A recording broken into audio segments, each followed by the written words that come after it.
get your chance to look at the Bobby Green Islam? I mean, there wasn't much to look at, but did you have a chance to see what I happened? didn't see the fight, but Yeah. We can still talk about it. It went quick. Basically he was able to hold Islam off for about 3 minutes in the first round, and that was it. Now this upcoming fight with Colby Covington and Jorge Masvidal, we can talk to you a little bit about that, right?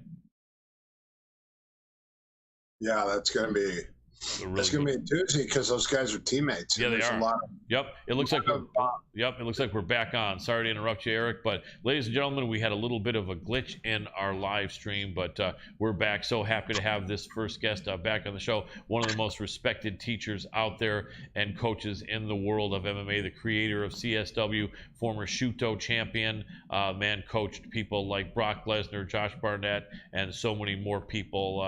And the man knows more ways to break your bones than probably anyone else in the world, maybe except judo Gene LaBelle, but he's also got the striking on top of it and is younger, and also one of Gene LaBelle's favorite people. We're talking about Eric the Viking Paulson. Welcome back to the show, my friend. Hey guys, hey, thanks for having me again. My pleasure. So, interesting matchup. Bobby Green and Islam Makhachev, or Makhachev as DC calls it. There's not that much to talk about there. It was a 10-day notice thing. Bobby Green had fought literally 4 days before he got notice that he was going to fight Islam, and it would be a 2-week turnaround. Even 2 weeks, 14 days. I know that that's not terrible. Bobby had won the previous fight, didn't take much damage. They gave him a 5-pound weight allowance. It was set for 5 rounds, and basically Bobby kind of sprawled a couple times, stopped a couple takedowns, was doing pretty good with the striking, was trying not to go directly backwards, and was going, side to side a lot, was actually looking pretty darn good for a few minutes. And then, just like these Dagestani guys do, just like the best wrestlers out there do, all Islam had to do, he got a position where all he did was drop down, and he's right there already deep in on the takedown. You see all these matchups in MMA, Eric, where guys are trying to rip another guy off the fence, and the other guy's, spreading his legs out, and it's a struggle. They're trying to get a double. You can't get it. You're going to get guillotined. You switch to the single. The guy puts his weight on the other leg, and you're just sitting here watching, saying, why can't he rip that guy off the fence and get him down? And then the Dagestani guys, boom, a guy's on the ground. Can you explain a little bit, what the heck is it? How are these guys, as well as like the D1 wrestler guys like Usman and Covington and Daniel Cormier, and back then Matt Hughes, what are these guys doing that is so much better than the majority of the guys? I train with Rico Chiapparelli and all these raw wrestlers. Yep. Vladimir Matyshenko, Frank Trigg, Randy Couture, Dan Henderson, and I'm looking at them going above the fact that these guys have got a great skill set and the knowledge of stopping a shot and shooting on people. Why are they so hard to take down? And I sat back and I watched all of these guys, and what I figured out? It's the strength in their core, which is the box. The box, meaning their abs, their psoas, their hip flexors, their glutes, their quads, their butt, their lower back is so strong from wrestling. It's stronger than anyone else's, and it's tempered and pressure tested to contract and retract under pressure.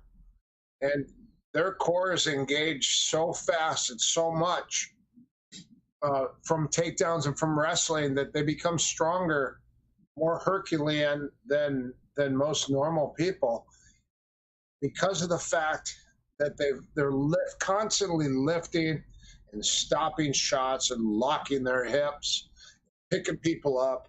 They got big quads, big glutes. They got big hamstrings. They've got strong abs. They've got strong psoas. the entire box. The box goes from under the rib cage, the abs, all the way down below the hips to the center of the thigh and back up the side of their hips. That's what I consider the box. And the box, the muscles in that box are so powerful and so developed more than any other athletes that's what stops a shot. I've also heard someone call it the triangle of power. Okay, they could say triangle if you're Illuminati, or if no, I'm kidding. If you're, right, depending on who you are, but yeah, just that core. You're right. Yeah, it's called the box. Randy Couture called it a box, and he said if you get your head out of the box, you're clear. If not, you got all the muscles from a wrestler covering you, and you can't go anywhere. Yeah. I remember in a Pride fight, in the Pride Fighting Championship, those of you guys that are newer to MMA, this was an amazing organization that was around for about 7 or 8 years, from the late, I think, 99 or 98 to about 2006. They had incredibly big shows. Some of the best fighters went there in Japan. I remember a Pride matchup where Renzo Gracie went up against Dan Henderson. And in Renzo's defense, he was a smaller man, although Dan wasn't huge. But for whatever reason, Renzo thought he was going to shoot on Dan. And you saw when he dipped down and shot, the core, Dan's core, was so strong, pretty much with his hips. He knocked Renzo back down hard, and then he caught him with a punch and then just finished him off. But it just, I think that was an example of shooting on a guy who's that strong, and especially if he's 15 pounds, 20 pounds heavier than you, is never a really good idea, because it's like you're running into a brick wall, isn't it? Dan Henderson. When I trained with Dan Henderson, Rico Chiapparelli brought me into the camp and let me train and wrestle with Dan Henderson. And pound for pound, nobody knows this, but pound for pound, Dan Henderson is stronger than any man his size. Yeah. Stronger than any man his size. I used to hold pads for him at Boxing Works, and he used to hit the pads. And Rico said, "What do you think about his fighting?" And I said, I think if he could stuff everyone's shot and throw a right hand and a left hook, he'll knock 90% of everyone out with his right hand. And if he doesn't hit with his right hand, he'll hit him with a left hook, and that will be the other 10%. And he was a prophet, because that's what Dan did about 80% of the time for the rest of his career. And yeah, he's amazing. I've interviewed him a few times. Really, really nice guy, as I'm sure you know. And I saw him once at some regional fight somewhere about 12 years ago. And you know, Dan and I are not that different in age, just like you and me.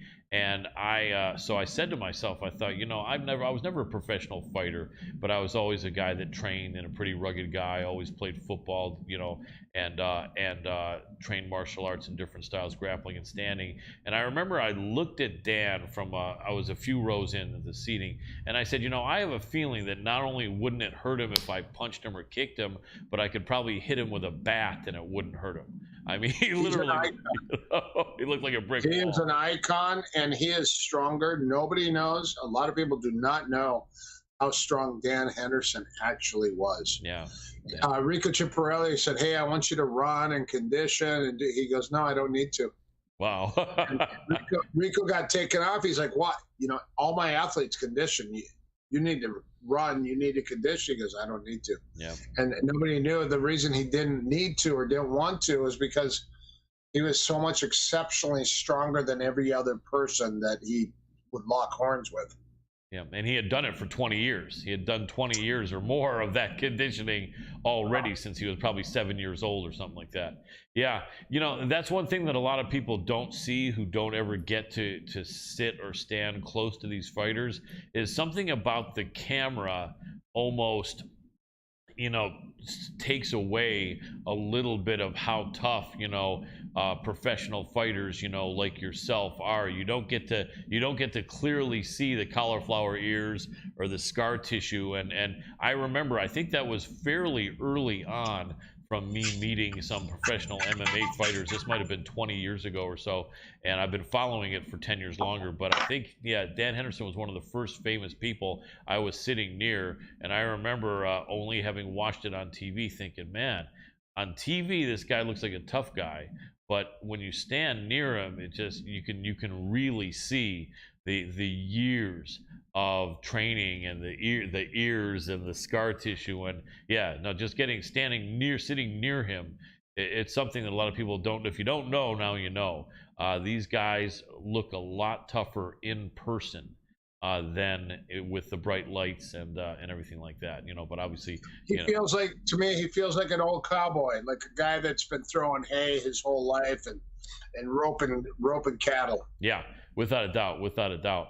So in this fight, Bobby Green had only 10 days notice. It was not an ideal situation, and we can't argue that. But the thing that they were saying is that, as far as, and I'm glad we talked about the example of trying to take these guys down, but now looking at the fact of these guys taking other people down, one of the things people were saying, and this is no rip on Bobby Green, because he did better than a lot of people could do. I couldn't last 2 seconds with Islam Makhachev, or most people on the street. But anyway, people were saying Bobby is so good at his get-up game, and he is. It's so hard to hold him down. He's very, what they say, scrambly, very squirrely, very slippery.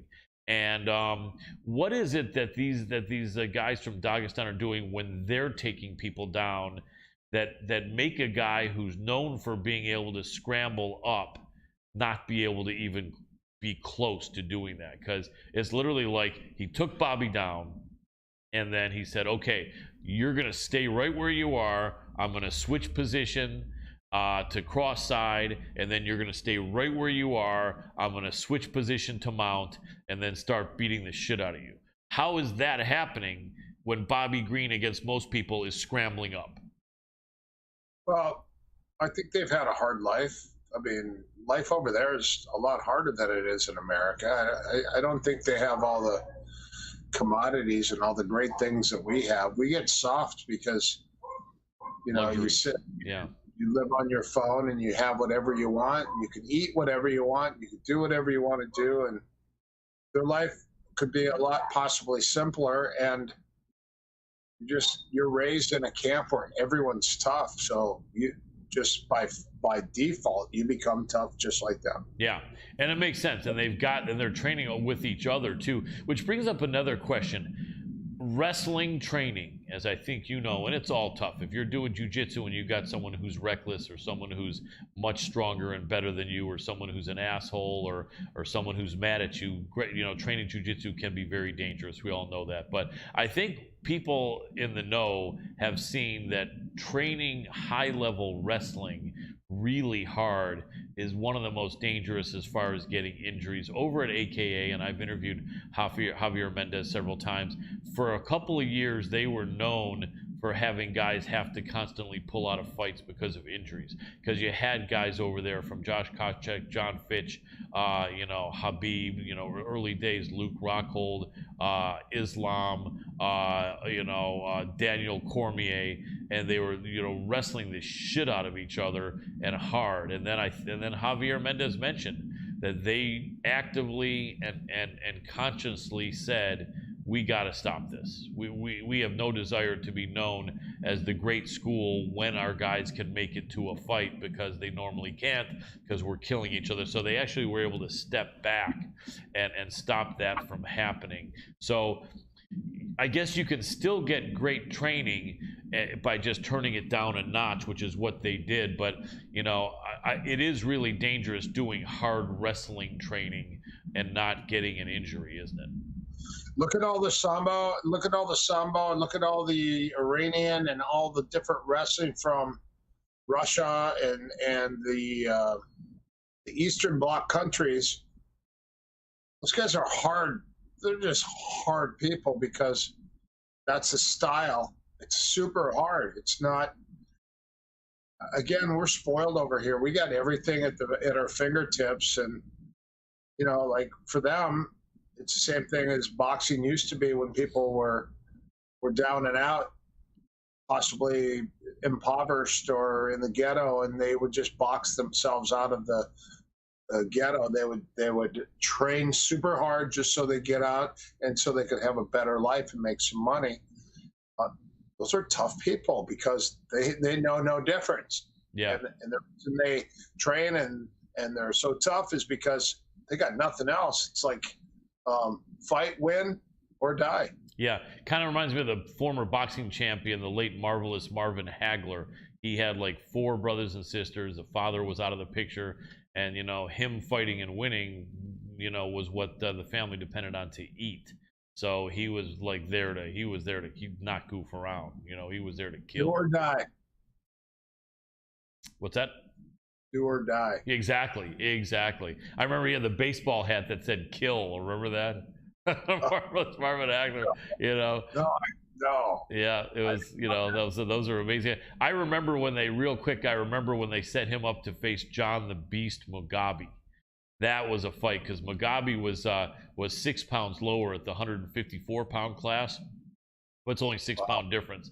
And he came in with a record of 25-0 with 25 knockouts against Marvin Hagler. And Mugabe was kind of like a welterweight version of Mike Tyson, if you remember the way he threw punches. And he was out of Uganda, and he was just putting people to sleep. I think the average guy went 1 or 2 rounds with him. And I knew that matchup, and I was very young, and as I know were you, I knew that matchup still was going to be amazing because Hagler was so rugged and tough and gritty and had such a strong will. And they measured his skull and said his skull was thicker by a percentage than the average man. And it was for his title, and he still was taking a lot of pride in keeping a career going for his family. And it was an amazing fight. I know that in that fight, Mugabe hit Hagler with an uppercut, snapped Hagler's head back, and Hagler said that was the hardest anyone ever hit him in his life. But he wasn't. Wow. Yeah, he wasn't even close to going down. I think Hagler may have lost his footing without being punched in one fight, but I don't think there was one recorded knockdown out of 70 fights against marvelous Marvin Hagler. Jeez. Yeah, that's insane, isn't it? What a great that's a great chin, but also a great powerful skull. Yeah, without a doubt, and he ended up beating. There are a few fighters that have thick skulls like that, and it's sad that how he died. Yeah, that's like how do you get hit so many times in the head and fight so many fights and get beat up and fight and then you die because of something so less. Yeah, it's true. You never know. I mean, it's age could be part of it or just accumulation. But yeah, he was one of the greatest ever. And that Sugar Ray Leonard fight was super close. What he said, what he did in that fight, Eric, was so interesting.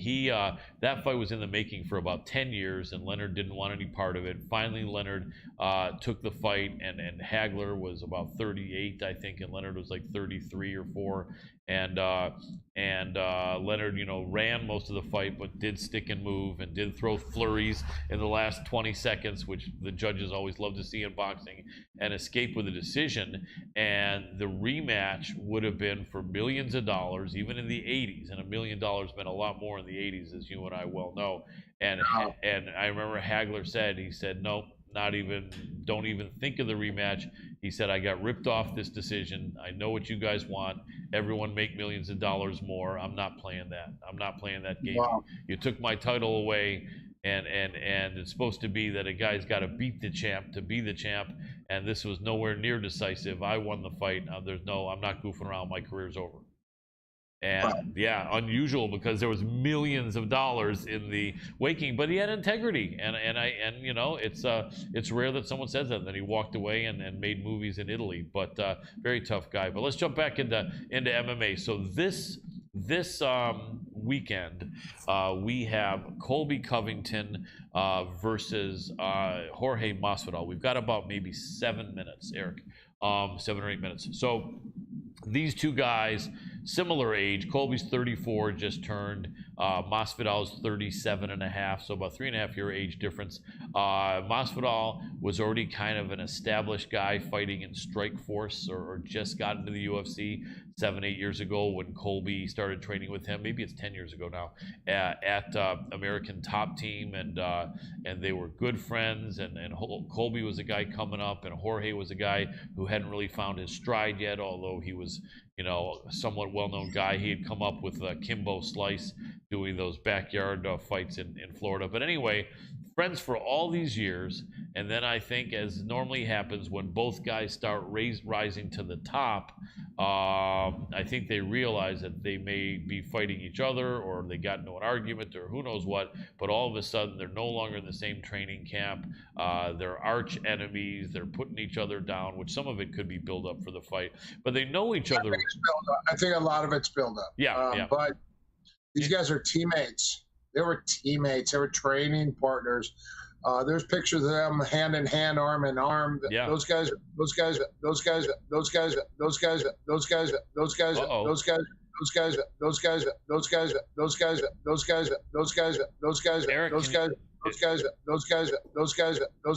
kind of a sound loop.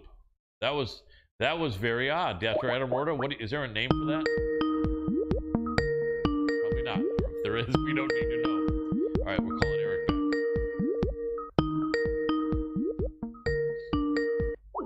Whoop. Curious, Adam, did everyone hear the loop like that, or just us? Everyone heard it. Okay. I don't know what happened there. That's the weirdest thing. I've no never experienced that. I was going to say, no wonder you didn't answer. I know you were trying to do the boards as well. Yeah, I'm just like, what? That was so odd. What? And I saw him, and then his Skype was like, and he was hearing it back. All right. Hey, Eric, looks like there was a sound glitch, and then we tried to call you back and couldn't. Could you Skype call us as soon as you can? ?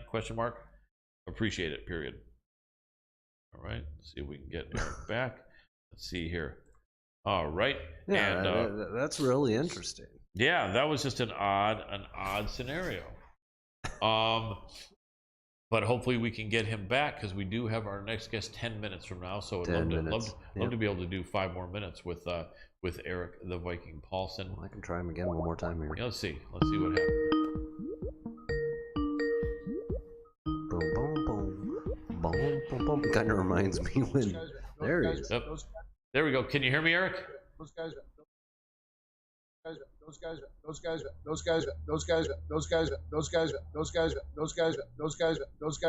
is, what are the odds that would have come back when we connected with him again? That's so weird. That is the oddest thing, man. His computer's sitting there looping. His? Yeah. Okay. He's probably gonna. He's not gonna be able to do it. Yeah. All right. Let's see. Oh man! For some reason, your computer started looping what you were saying, and when we called, let's see if this works. Let's see. Those guys. Eric, can you hear me? Those guys.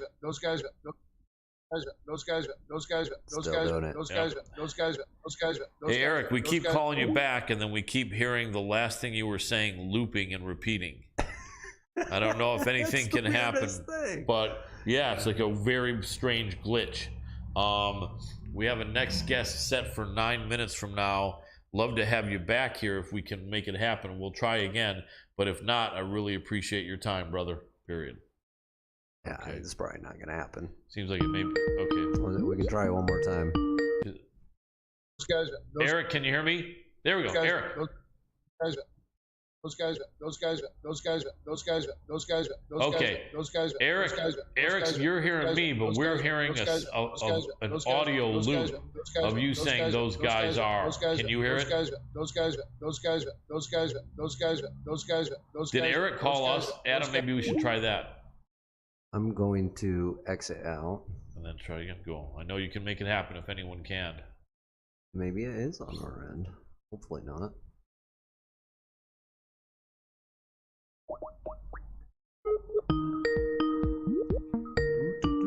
Those guys.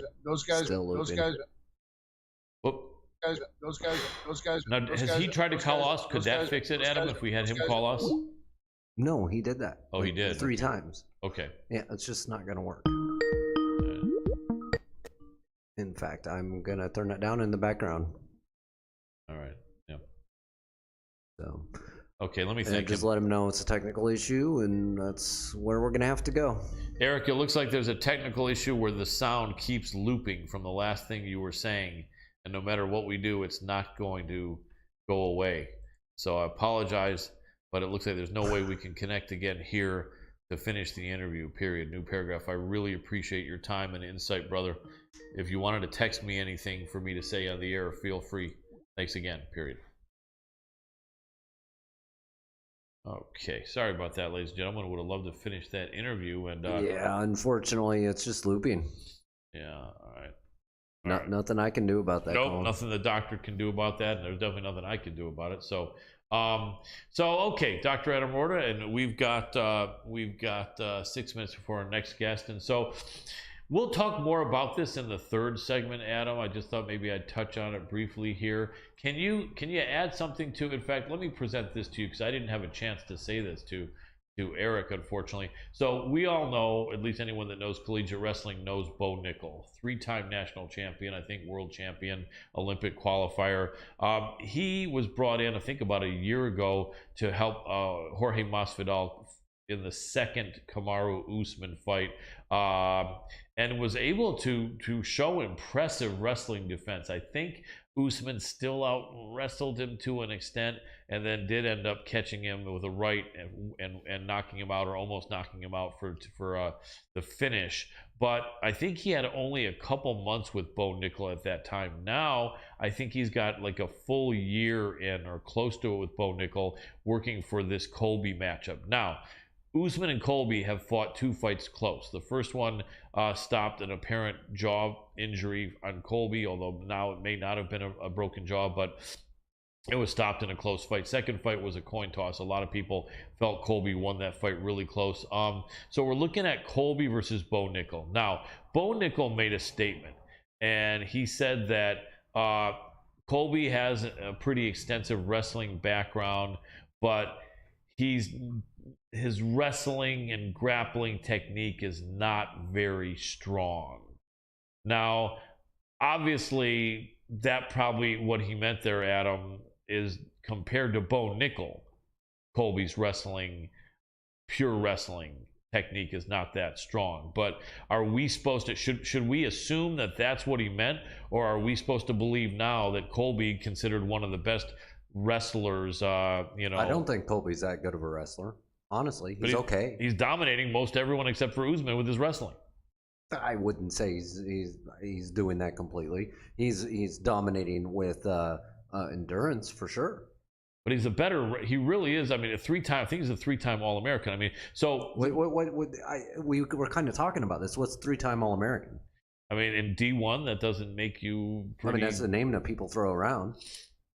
So just to clarify, because my thought was this. My thought was Bo Nickel's statement was meaning, in compared to his skills, Colby isn't that strong a wrestler.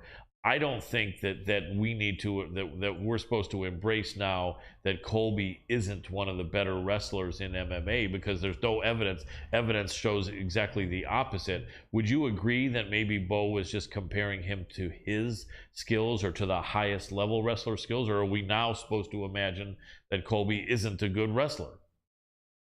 I mean, I know you kind of made a statement, but I don't think we should embrace that, because there's no evidence that for compared to who he's competing with in MMA, he looks like really one of the better wrestlers.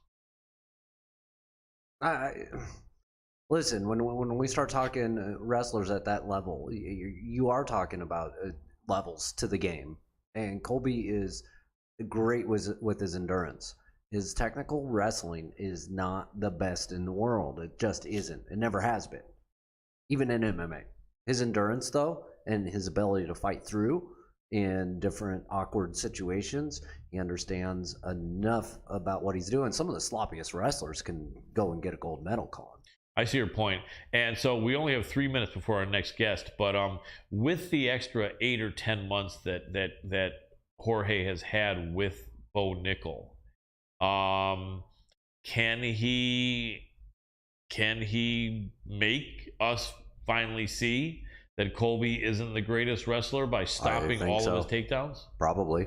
a good example of somebody that spent enough time with high-level D1 wrestlers, such as Justin Gaethje being one of the wrestlers that this person spent time with. Look at one of the best MMA wrestlers out there. GSP. Yes, that's right. And Gaethje was one of the guys that helped him. Yeah, 100% one of the guys that helped him. And when you're spending time in there training with someone a whole year, Colin, a whole year, 8 months, you're talking a lot of time. That's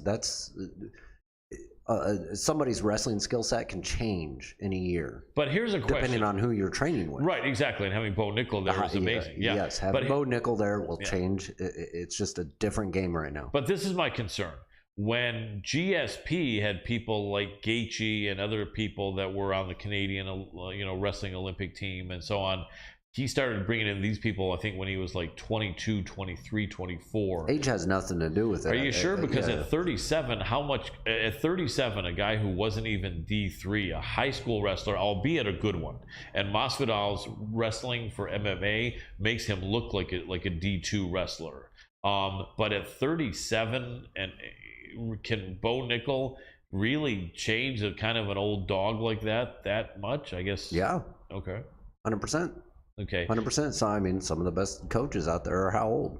You're right. Now, obviously, at some point, there'd be diminishing returns if you're trying to get Bo Nickel to help change someone 50 years old. Let me ask you, one of the best wrestlers out there, he's active with his team and has one of the best teams. Why do you think it just the ball rolls downhill? And right, I'm talking collegiate teams right now, and a coach who's an old dog rolling with his guys, Cael Sanderson. That's true. You're right. One of the best national teams, and a lot of it has to do with him actually being in there and training straightforward with these guys on the technique side. Right. Kind of like Steve Moko, a similar age over at ATT. Yes. Yeah, makes sense. Okay. I think whenever, we're ready for our second guest. If we can get him on there, and I appreciate your insight. And we'll talk more about this after this next segment, ladies and gentlemen, because Adam wrestled in Iowa, not college in Iowa, but still in grammar school, junior high school in Iowa. So he does have a lot of good insight in this. And so, but I also have a lot of good insight in MMA and other things and knowledge, concept of wrestling. That is good. I would like to think I have the insights. Yes, definitely. All right, let's see if we can get Skype dance here. Jens Pulver style. Yep. Jamal, can you hear me? Excellent. Can you hear me, my friend? Yeah, I can hear you. Excellent. Let me give you a proper introduction.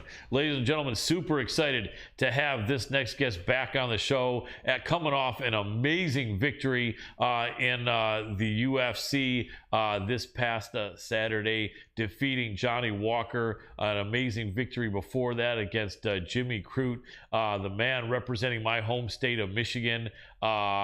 Sweet dreams, Jamahal Hill. Welcome back to the show, Jamal.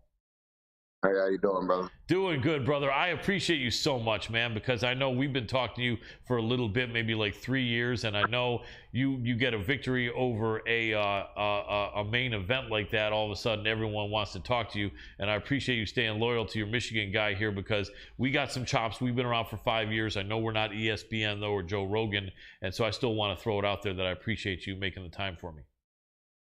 No problem at all, bro. You already know.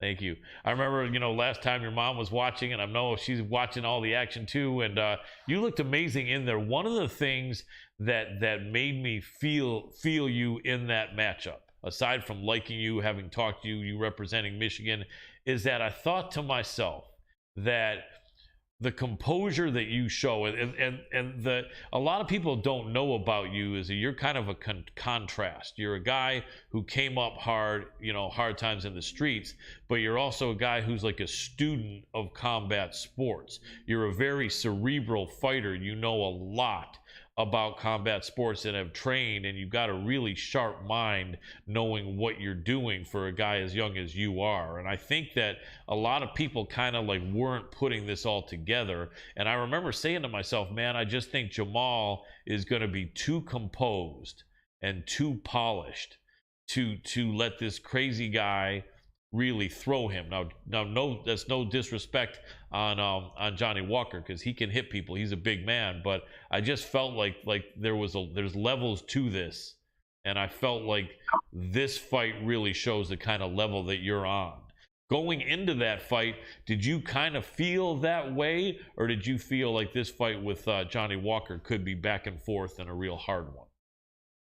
Nah, that's what I felt. That's what I felt it was. You know, I seen it. I didn't see him throw a solid combination, a solid 1-2. I mean, anything that was sound technically. So, you know, the only thing there was to watch out for was the crazy explosive stuff. And you can see that stuff coming from a mile away. So let him get his crazy shit out the way, and then, I mean, force him into a technical fight. Absolutely. Now, he always kind of gets crazy with people before the fight. Was there any genuine bad blood there between the two of you, or was he doing his normal thing to hype things up? Nah, bro. Shit, he do his thing. You know what I mean? He has his own personality, how he express himself. You know what I mean? And then, you know what I mean, enjoy the fight week or whatever. However he got to do to get his vote. That's cool. I ain't take no offense to that at all. That's cool. So after the fight, because that was a great knockout. You just caught him with something really slick, and then you came in and finished. Like when you dove in for the finish, it's like you caught him right with that first ground and pound, like right on the jaw. And it's like that's something a lot of people don't know, is that it's tough when someone's falling backward and you're running in. It's really kind of tricky. Like the average guy is not going to land a shot right on someone's jaw. They're going to probably hit the fence. And I grabbed his face first and squared it up with my other hand. Okay, that makes sense. That's why it looks so slick, and so that was cool. Now, he took some heat. I mean, obviously the haters are always going to hate, and there's a whole bunch of jackasses out of shape eating hot dogs, hamburgers, nachos, typing on their keyboard, oh man, you just got smoked, you jackass, this and that, right? And so everyone's hating on Johnny, and you kind of stood up for him. You know, what made you do that? Bro, just being real, bro. Speaking what's real. You know what I mean? I mean, I ain't gonna say, hey, I really dislike bitch ass motherfuckers. Yep. So if I see people doing bitch ass shit, I feel the need to say something. Exactly. Because, you know, all these guys that are talking trash, Johnny Walker would beat them in about 5 seconds in a fight, you know, and yet they're trying to put him down for losing to someone legit like you. So, yeah, it's a bunch of bullshit. And I know, like, it's like telling an NBA player, oh, you can't shoot, you're garbage. Nigga, you put a basketball in your hand and go shoot a better percentage. Exactly. 100%. And I like that. I like that you did that. It's very cool. So that was your first UFC main event. Was it your first fight scheduled anywhere for 5 rounds? What'd you say? So I know that was your first UFC main event, but had you ever fought in a different organization where you had a fight scheduled for 5 rounds? Yeah, 5 rounds. I fought 5 rounds. My 4th pro fight. Wow. Okay. So you did it once. Did that must have given you a little bit of comfort, but was there any hesitation or concern? The simple fact of how I prep. I train. I don't train just for 3 rounds or to be easy. I train to dominate for as long as possible. Maximum effort as long as possible. Absolutely. So, man, so my weapon, my cardio. So, you know what I mean? I like to break people that way. Absolutely. I think off of these 2 wins now, people are finally noticing, you know, like they used to say, right? Can you see me now? Right? Like in wrestling, like, right? I'm sure you remember that when you were younger, but I think now you could have a kind of a right to say, can you see me now? Because if people weren't seeing you before, they definitely see you now off of these wins on against Jimmy Crute and then against Johnny Walker. So obviously people are going to be talking to you. You could very well be in the next main event, or I would think they wouldn't put you anywhere but a main or maybe a co-main on a card coming up. Are there any people that they're throwing in front of you? I'm sure you don't have anything signed yet, but is there anything you could tell me about anything? In front of me, the whole division mostly tied up, especially at the top. Yeah. You know, like one name people keep saying, Anthony Smith, but I mean, I'm cool with Anthony Smith. You know, I got a lot of respect for Anthony Smith.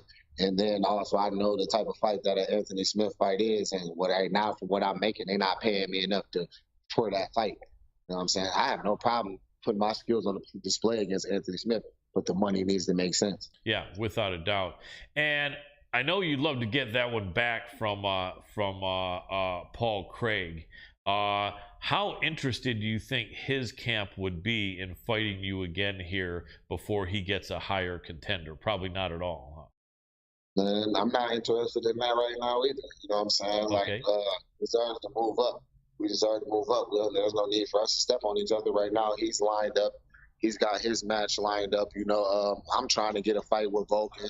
So I'm looking at trying to get that done, and then he wins that, then I win that. Then now if we're looking at top 5, we're moving forward to somewhere in that regard. I mean, somewhere we can maybe headline our own card. Then yeah, we talking. That makes sense. Who does Craig have? He's got Dakota Krylov. Interesting. And Krylov is kind of like a tall, lanky kind of submission guy. It's got a little bit of hands, so that should be interesting. So all right, so then basically, yeah, I see what you're saying. So you're looking up. We got Glover going up against Jerry.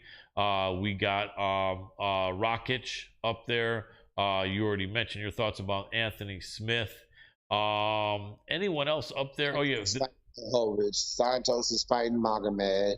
That's right, yeah. Ankalaev, yeah, against Santos.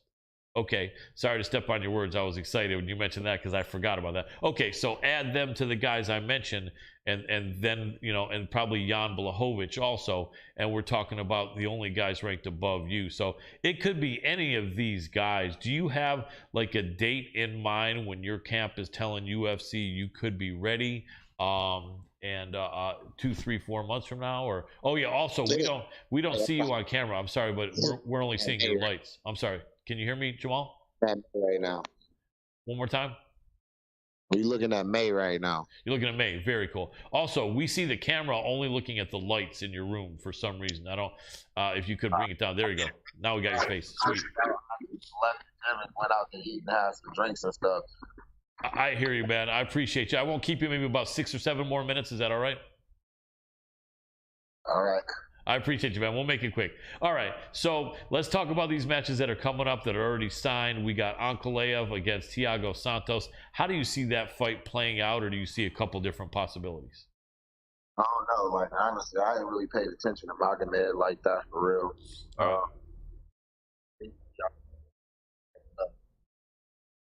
But he got his own little Christmas, little swag on, whatever. But I haven't seen him put fight other than Kujalaba. And Santos is kind of like one of those, just like, oh, come and get me. You know what I mean? Type stands back and then wants to try to blast you with a power shot. He don't just walk into something crazy. I don't really see him finishing everything. Okay, so you feel then that Ankalaev wins that one, or you're saying Santos? I think Ankalaev wins just because he's more active. Santos kind of needs you to come forward and come to him. I agree, and then I think also, with all respect to Santos, his age, he's getting up to that point where it looks like he's kind of in the twilight of his career, and so it is a big ask, as they say, for him to beat. The way he used to fight, you can't do that shit no more. That whole the Papa World back then, like that whole spinning, whirly, twirly kick, like against the new dudes that's crisp and clean in there, we'll fuck you up. You know what I'm saying? That makes sense. It's kind of like Walker. Him is almost a similar style with the two Brazilians, Santos and Walker. And you make a good point that isn't working against the better guys, the up and coming guys that have some experience. That makes sense. All right, Jiri against Glover. Man, Glover. People didn't think he'd get by Blachowicz, and then he just won. Did Glover? Who did Glover to sure winning that fight? 100%. Yeah, I think so too. I think Jiri is not going to be able to deal with the balance and the wrestling and everything. Glover's last fight was his title win, or did he make a defense yet? I don't know why. My mind's all cloudy. Yeah. Jiri's shown the ability to be able to land solid. So if he lands solid, I mean, yeah, bro, he can knock him out. But like, if my man's get him down, if he get on top of him, it's a wrap. I agree. So Glover's definitely a good fighter. So still dry. Say again? What'd you say, Jamal? I said, especially if he gets them down early while they still dry. Exactly right. A lot of people don't think of that, but by the time you get super sweaty, it's definitely hard to do. It's kind of like trying to hold on to a slippery eel on the ground. You make a really good point. So if Glover can get him down early, that makes a big difference. His movement isn't that sharp. You're saying Jiri's movement isn't that sharp? As he gets tired, his movement isn't that sharp. As he gets tired. Interesting. Good point. He definitely has a whole bunch of crazy stuff that he does, though, but it almost seems like he's like a little slicker than guys like Santos and Walker, isn't he? He goes past 3 rounds. I got Glover 100%. Okay, cool. That makes sense. So your style is starting to look a little bit like Anderson Silva or a John Jones. Have you ever heard those comparisons? And what do you think of the two men I mentioned? I don't understand how y'all could remotely even say my shit look like John Jones. John Jones don't have hands. That is true. You're right. Let me take that. I'll take that back then. You're right, because John Jones isn't known for knocking anyone out. But I think as far as your composure and how slick you are, how about an Anderson Silva comparison? How do you like that? And I guess to a degree, but not really. But yeah, I can see how that could be made. You know what I mean, with the precision and just like kind of like the slick movement and the confidence. Absolutely, because you're being known as a sharpshooter, and you know, and it, you know, you've earned your way up there, man. It's only a few fights. What is this? You've had what, 5 fights in the UFC? 6. All right. And you know, you've made a statement, man. And I think also people are impressed with how you came back from getting caught in that loss to Paul Craig. You came back with a vengeance, and I think that also shows that you have that strong will and confidence, and you don't get discouraged that easy. And you know, so I like that you did that. And yeah, you're making a statement, man. What would you like people to know about you and what you want to accomplish in the UFC? I just watch. I don't even care to tell nobody nothing for real. Just watch, pay attention. You know what I mean? If you do, it won't be a waste of your time. If you don't, it is what it is. Makes sense. Do you have a timeline that you're hoping to get a title shot? Are you thinking 2022, or are you thinking they may make you wait till next year? All right, I really don't care about the title. You just want to keep on winning, right? I'm just trying to, yeah. I mean, eventually that'll all take care of itself. I mean, everything that I'm talking about is going to take care of itself. So, you know what I mean? Right now, I'm just worried. I'm just focused on the process. I'm not really tripping about nothing else. I like that. I appreciate that a lot. Remind our fans and our listeners where you train at. I train at the Black Lion Jiu-Jitsu Academy here in Grand Rapids, Michigan.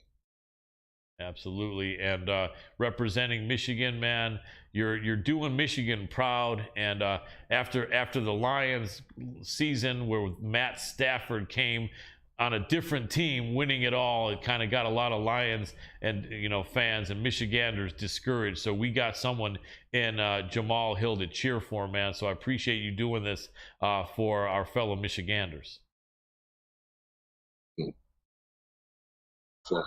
Well, keep it up, Jamahal. Really appreciate your time, my friend. Can't wait to see your next fight scheduled, man. And if you have time, man, we'd love to get you on before that to help promote that and talk to you and see what your thoughts are. Yeah, for sure, bro. Appreciate you having me. Very welcome. My pleasure. Have a great night. Yeah. Thanks. And that was Jamahal Hill. Sweet dreams.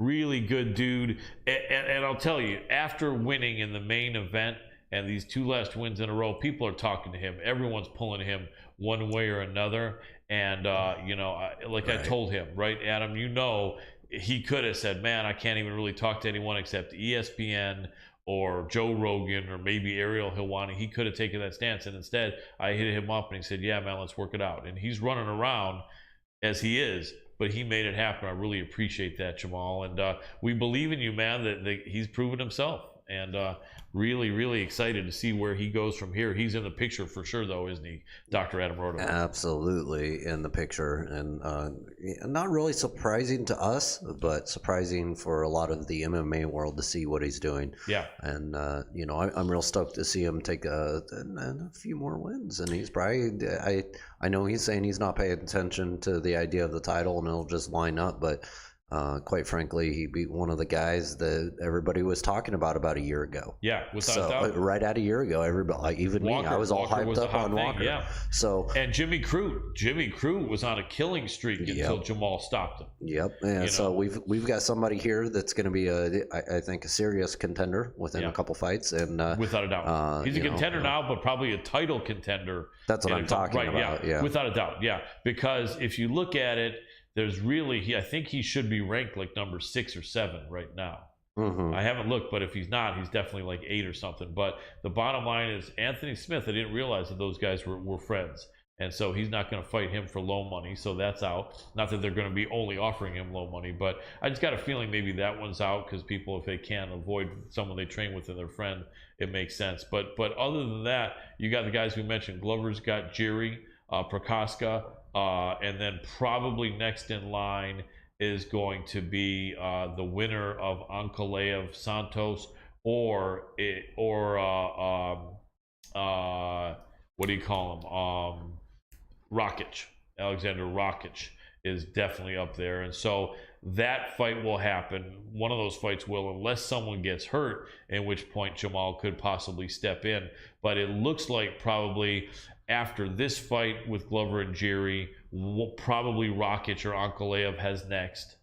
And then after that, possibly Jamal might have next, depending on what he does and if he can rack up one more really impressive win.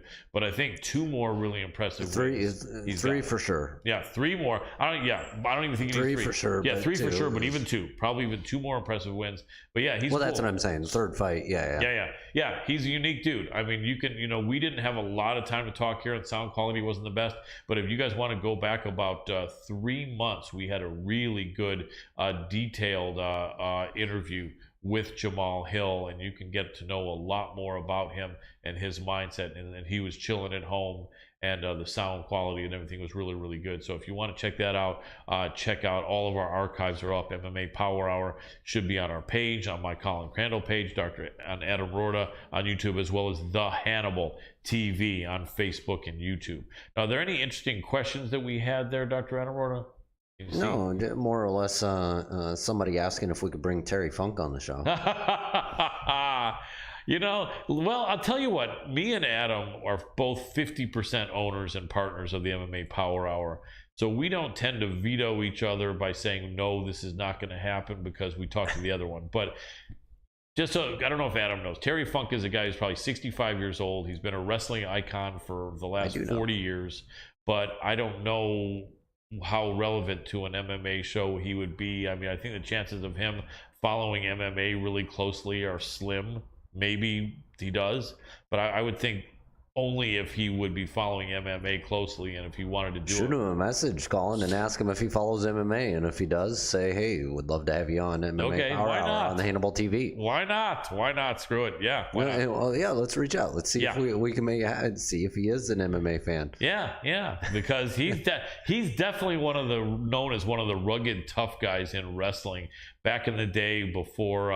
Everybody go tag Terry Funk and say, hey, learn about MMA real fast if you don't know anything about it, and if you do, get on MMA Power Hour. Yeah, because he was a guy.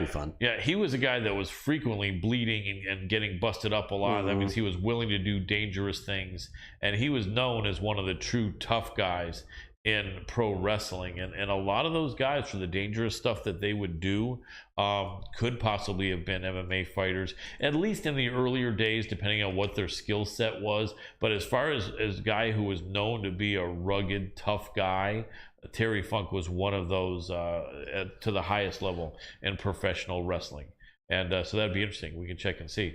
But forever, it's hard to not know the guy. Yeah. So Dr. Adam Roorda, let's get back to where we were with Bo Nickel and Jorge Masvidal. So your feeling is by having the additional 8 or 10 months with Bo Nickel on top of the couple months only, I think, that he had when preparing for the Usman fight will help him, and it makes sense. And I agree.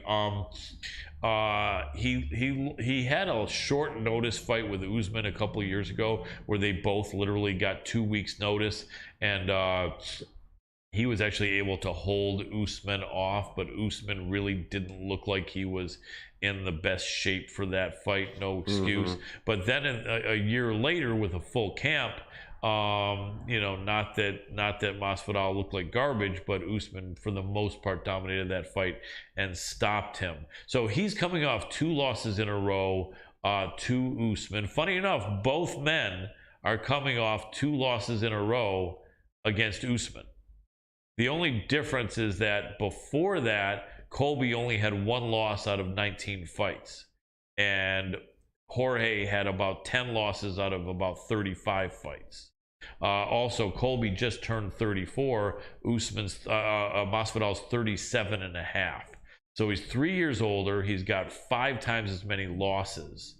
And against Usman, the short notice fight, he still lost most of the rounds, and Usman didn't even look like he was in great shape. And then the full camp, he got smoked. Whereas Colby was in that whole first fight until he got caught. It was like even, I think, going into that 5th round or late 4th or whatever, where he got caught and stopped. And then the second fight, a lot of people felt Colby could have been given the decision against Usman. Oh, I think he almost deserved that one. I do too. I do too. So yeah, you can't forget about his gimme against Tyron Woodley. Right. So arguably that was squeezed in there. Yeah. Oh yeah. So arguably, or not even really arguably, clearly Colby did better against that mutual opponent, Kamaru Usman. So you're looking at that fact, but you're looking at the fact that Masvidal has had 8 more months with Bo Nickel. You're looking at the fact that they both know each other well, that Masvidal is the better striker. Masvidal for many years was at 155, and then I think at about age 33 or so, he went up to 170. Now, some people don't know. I'm under the mindset that Jorge made Colby. And that is a kind of why I think a lot of what I do in the case of wrestling, I think Jorge has a lot of the skill sets he already learned from Colby when it comes to the wrestling side of things.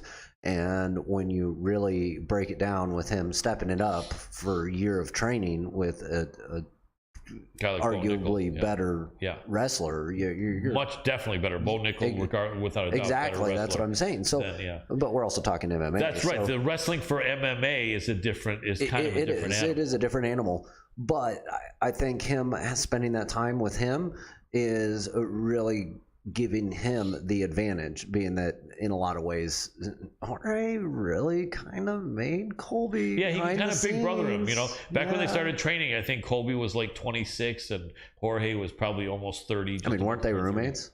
They were, yeah. It's interesting. Now let's talk ramifications here. If Colby loses as a 4-1 favorite, it'll be an upset.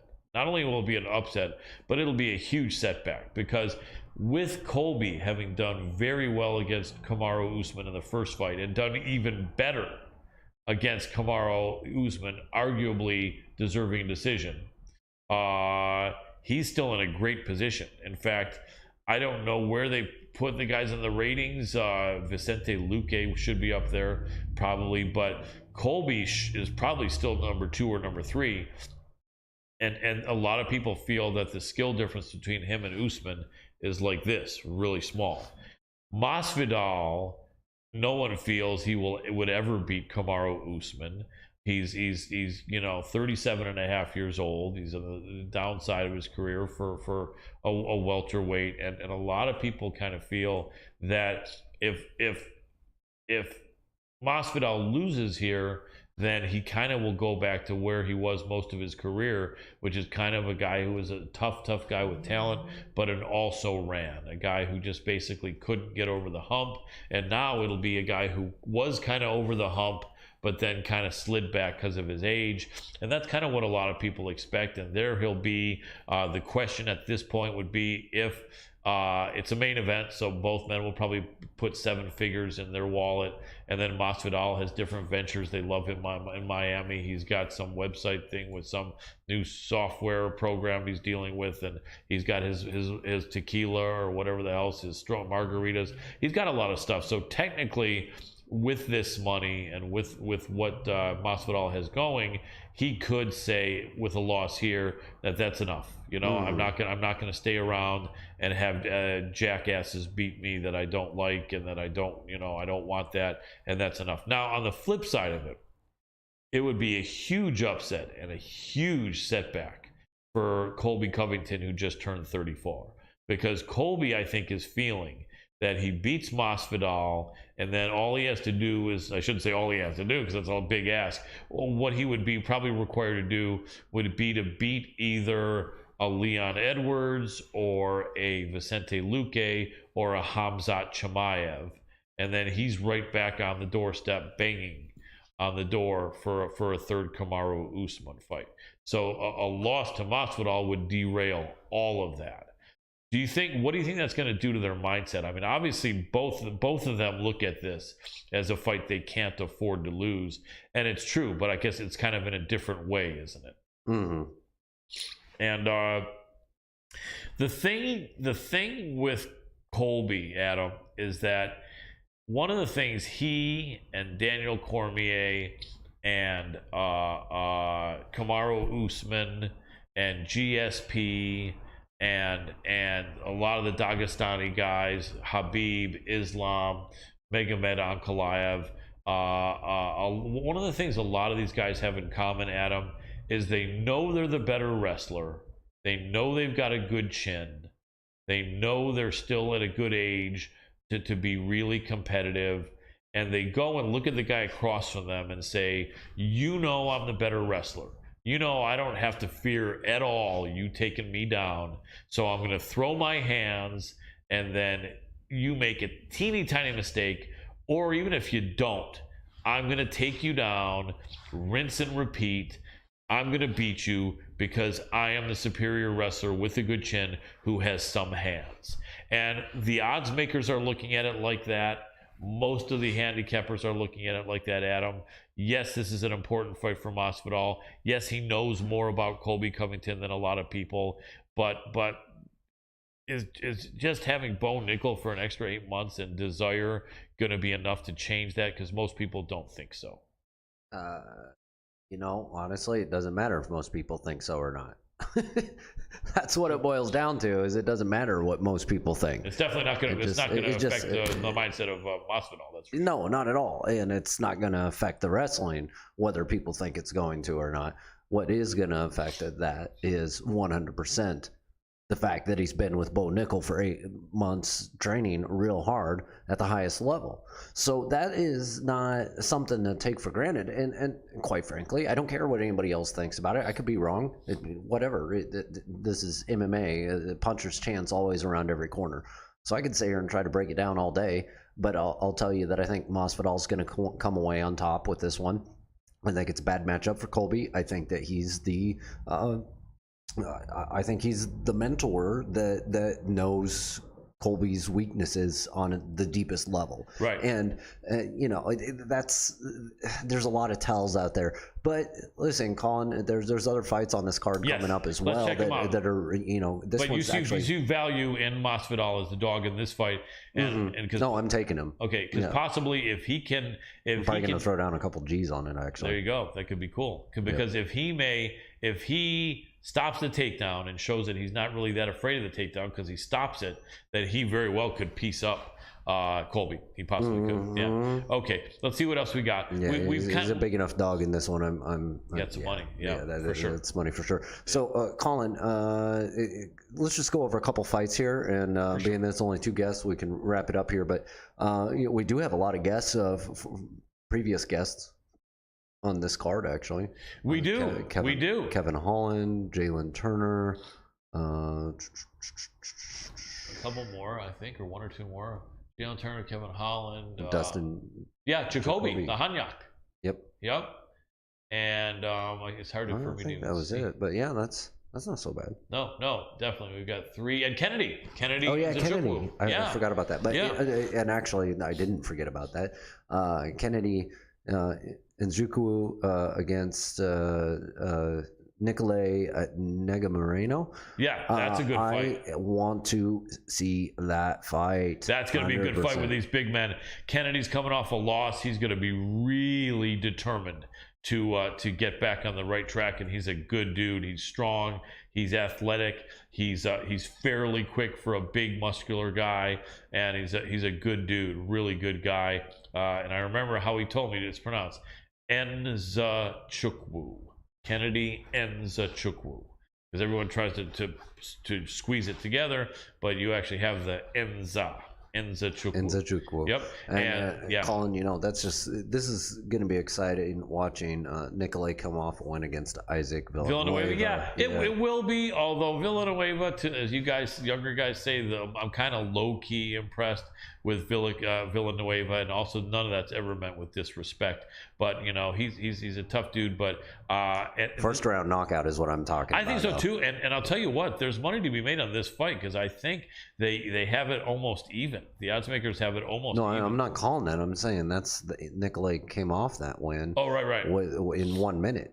Like 1 minute, 18 seconds, something like that for a knockout. Was that it in his last fight? Yeah. And I remember watching that. Right. Yeah, he's a tough dude. He is a tough dude. There's some interesting fights on this card, but that's going to be a good one. Always good to see the big men. The chances are this fight. Yeah, watching these guys go at it, it's going to be somebody's getting knocked out. That's what I was going to say.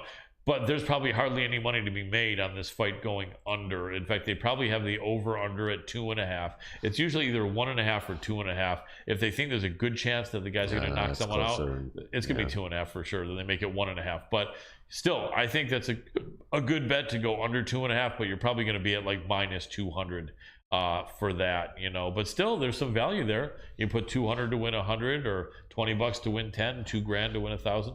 No, I am excited to watch Kevin Holland fight, but that's not one of my top ones. My other one that actually is a top one is Marina Rodriguez against Xiaonan Yan. Marina Rodriguez against who is it? Xiaonan Yan. Oh yeah, Xiaonan Yan. Yeah, she's tough. She did lose though to Carla, but there's no shame in that. Carla is an amazing wrestler. She beat Claudia Gadelia before that, and Carolina. She was on a killing streak before that. Yeah. Carla was just motivated there because Carla, really felt she should have had the fight against Rose, the rematch, because she had beat Rose about 7 or 8 years previously. And she went in there like a little bit over a year ago. I called that fight against Amanda Hebus. Remember, I called that one. It was the second round knockout, and I actually put money on that on the show. Yep. I remember that fight, but I'm a fan of Marina, and I think this one is very evenly matched. Yeah, Marina Rodriguez. Yeah, Rodriguez it is. She's the Brazilian against Xiaonan. That is a good fight. Marina is a killer. Now I forgot because I know you said Rodriguez, but yeah, Marina Rodriguez from Brazil. That's an interesting fight. Marina is a killer. If Marina finishes Xiaonan Yan, then she's going to be screaming for a title shot. And she's got some momentum and some legit,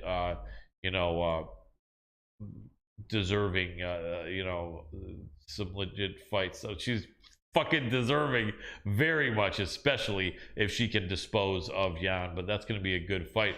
Other fights on the card, there are some. We have Jalen Turner against Jamie Malarkey. That's a really good fight because we know how good Jalen is, but Jamie Malarkey has got some really good skills. Jalen's off of a 3-fight win streak. I think Malarkey is 2-1 in his last 3, but his 2 wins were super impressive. That's a really good fight. Fizia's going against Moicano, we already talked about. Not sure how great that's going to be, but it could be competitive, and it should be. And then who is above there? Spivak against Hardy. Greg Hardy, he's had some losses. If he loses here, this might be it. This might be the 3 strikes and you're out for Greg Hardy. Tough guy, former football player. And Sergey Spivak is a tough guy. both of them coming off of losses, so they both really want to get back on track. However, I think it's more important that Greg Hardy wins coming off of 2 losses. Greg Spivak has to win this one. Yeah, you know, and it's a big ask. Spivak is tough, but someone's got to win. They you know, this fight, and it's probably Spivak, I would think, you know, but you never know. But there are some exciting We're fights. also talking levels to this, and Yes. quite frankly, I mean, other than Tai Tuivasa, I mean, it's similar outcomes for guys that they fought. Like Marcin Tybura, just looking, Tom Aspinall loss. Right. I think it's just that Walt Harris lost. Spivak's a lot younger, and he's got more UFC experience. Like Hardy's 36 there, 37? He's 33. 33. Oh, wow. He's younger than I thought. Spivak's only like 27, though, or 28. I mean, I think there's more upside on Spivak. But Hardy's a cool dude. I interviewed him in person in Boston after a victory there. Very respectful dude. Speaks well. I know a lot of people hate him because he had some domestic violence issues where he was charged with something against his ex or something. I don't condone that at all, and I'm not trying to diminish it or make it seem like it's nothing. But I don't know that he was ever convicted, and you know, but the bottom line is a lot of haters because they looked at him from a case from like 8 years ago as a bad guy, and you know that's not a good thing. But I think whatever he did, I don't think he had to do time, and so I think he dealt with all the backlash, and I think he has not had any problem with anyone complaining about violence against them from Greg Hardy in about 7 years now, or 6 years. It should be a really interesting card and a lot of good fights. Also, I want to let you guys know that are watching, if you want to have questions asked of the fighters, we will do that if you throw in a tip for us, you know, because yeah, in the middle of the interviews, if you want a question asked, throw a tip at us on YouTube. We get a note, and then we'll ask the question. So a great question asked, Colin, by Patrick Guerra on YouTube. You guys think UFC will use Russians with the Russian ban going on? And who is this? Was this Patrick Guerrero or Peter Guerrero? Patrick Guerra. Patrick Guerra. Okay. Or Guerra. Okay. Or Guerra. And I don't know. Maybe I'm butchering it, and I apologize if I am, Patrick. But it says, or he's asking if you guys think UFC will use Russians with the Russian ban going on. Well, honestly, I don't think Dana really gives a shit. He's not one to care. The problem they're going to have is with paying the fighters coming out of the United States and using SWIFT as the primary function. However, if they use Lith token, please don't let me know and find a way to do it without anybody else knowing. But they'll probably end up using Bitcoin, honestly, and just going ahead and doing the fights. And I think most of the Russian fighters will probably be okay with it. Yeah, and not only that, sorry to interrupt you if you want to continue. I just think Dana just doesn't give a shit about politics at the end of the day, because he's like, you know what, these are two separate things. You know, part of the fight world. I mean, come on, look at the reality of what happens with Americans against Russians during these times. There's an entire best-selling series of films based on boxers that are Russian and American. Literally, Rocky. Come on, like you don't get more pay-per-view buys than that. That's true. And, so that's a reality that I think right now this kind of creates the narrative that really sells. Right. I mean, Rocky IV, against Drago. I must break you. Yeah.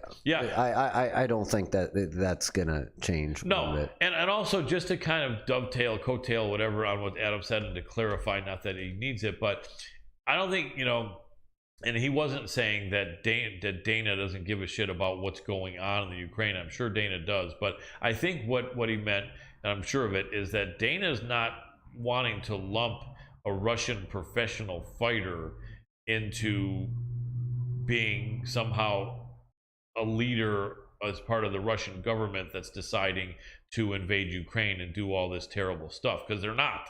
You know, Islam Makhachev, Habib, none of these guys have anything to do with any decisions that Putin is making. So I think Dana realizes that. So to answer Patrick's question, yeah, I don't think Dana is gonna put in any sort of sanctions or disfavor on any of these fighters from Russia because of what Putin's doing, because none of them are part of the Russian government in any regard. Well, So, yeah. I wouldn't say none of them are part of the Russian government in any regard, but they're not going to be making those decisions at the end of the day. And really, what I am saying also is there's nations out there that are not getting involved, and they're areas that fights do happen in. They'll make the fights happen still. Yeah. And I just don't see. I just don't see Dana caring about politics over the rest of the show. The show must go on. Right. He's one of those guys that's always said that in general. Yeah, well, he's not going to hold it against the fighters. He's not going to hold it against the fighters because of their background. Absolutely. Yeah. Hey, that was a great question there, Patrick. Thank you, everybody, for tuning in. Make sure to hit up lithtoken.io when you get a chance. It is one of the premium cryptocurrencies out there. Go check it out. And then also hit up all of our social media. It's at MMA Power Hour. Give us likes, comments, shares. And if you're on our social media right now watching, make sure to hit up the Hannibal TV as well over on YouTube and Facebook. And make sure to interact, subscribe, follow, do everything that you can there as well. Great partner of MMA Power Hour. And Colin, I'm going to go ahead and wrap it up and call it a night. Everybody out there, you have a good one. Absolutely. And I will do that too.